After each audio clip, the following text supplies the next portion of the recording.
transparency is really important. It's not political, it's not partisan. It's something that we should be calling for at all levels of government. But for some reason, governments, whether they're local, state, or federal governments, have become accustomed to hiding information.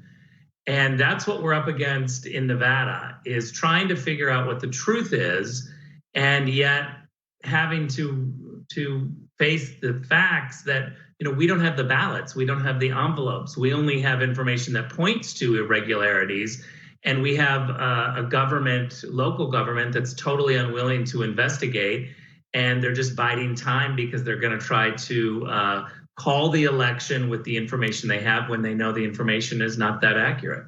That's right. You served as the Director of National Intelligence. Clearly, you saw many threats to America from abroad, clandestine threats.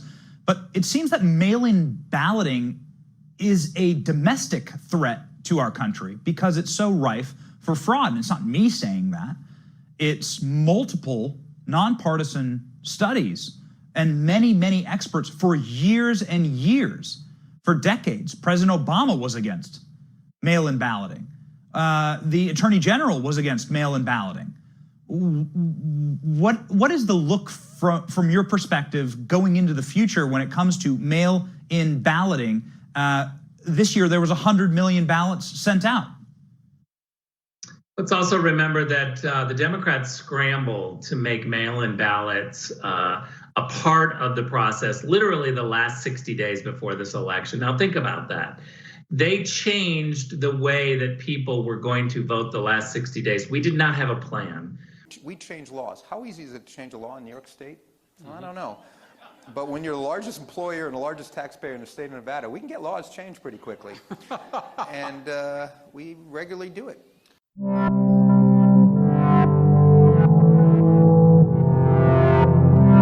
We have seen, and let me just be very specific about Nevada, we've seen recklessly throwing ballots into the mail. We've seen pictures of all of these ballots laying around in apartment complexes, in the mail rooms, in trash. And then the second step that Nevada officials did is they allowed ballot harvesting so that you could collect, you personally could collect a whole bunch of your friends' ballots, and then you could take them anonymously to a mail system, some sort of a postal system or box. So you combine the recklessness with the secretive aspect of collecting these and turning them in. You don't know who turned them in. We raised all of these questions in Nevada before the election, and what we were told unequivocally is it'll still be safe because we have the ability to check the signatures on those ballots. And that was the fail-safe before the election. Now what we're seeing, and this is just the fact of the matter, Clark County officials are using a machine to artificially read signatures and to compare them to make sure that they're correct. The factory settings for that machine have been lowered because they cannot compare signatures with the DMV, the Department of Motor Vehicles of Nevada signatures, because the signature is not clear enough to the DMV. And so Clark County officials said, we wouldn't be able to compare any signatures if we used the factory settings because the DMV doesn't use your signature in a very clear way. So we have to lower the factory recommended settings on this machine. And we believe that there's 200,000 ballots that recklessly went through the machine and were just approved when, if you used the normal factory settings, they would not have been approved. Rick, quickly, how do Republicans stop this from happening in elections in the future? Well, first of all, we need to launch a initiative to go after the idea of ballot harvesting. We need to clean up the voter rolls.